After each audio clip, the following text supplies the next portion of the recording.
విజృంభిస్తున్న కరోనా 15 జిల్లాలకు వ్యాప్తి.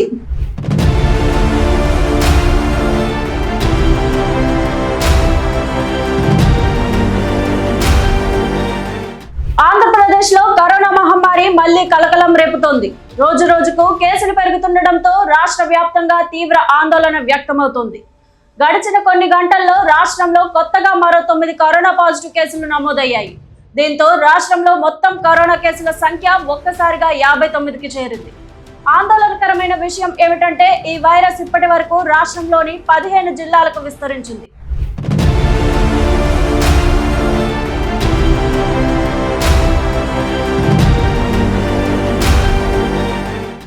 కొత్తగా నమోదైన 9 కేసుల్లో ఒక్క విశాఖపట్నం జిల్లాలోనే ఏకంగా 6 కేసులు వెలుగు చూపాయి. మిగిలిన కేసుల్లో అనకాపల్లి, విజయనగరం మరియు నెల్లూరు జిల్లాల్లో ఒక్కో కేసు చొప్పున రికార్డయ్యాయి. దీంతో ఉత్తరాంధ్ర జిల్లాల్లో వైరస్ తీవ్రత స్పష్టంగా కనిపిస్తోంది. ప్రస్తుత గణాంకాల ప్రకారం రాష్ట్రంలో అత్యధికంగా విశాఖపట్నం మరియు రాజమండ్రిలలో 11 చొప్పున కేసులు నమోదైనట్లు సమాచారం. కొత్త ప్రాంతాలకు వైరస్ వ్యాపిస్తుండటంతో ఆరోగ్య శాఖ అధికారులు, జిల్లా యంత్రాంగం తీవ్ర అప్రమత్తమయ్యాయి. పాజిటివ్ వచ్చిన వ్యక్తులతో సంబంధం ఉన్న వారిని గుర్తించేందుకు కాంటాక్ట్ ట్రేసింగ్ వేగవంతం చేశారు.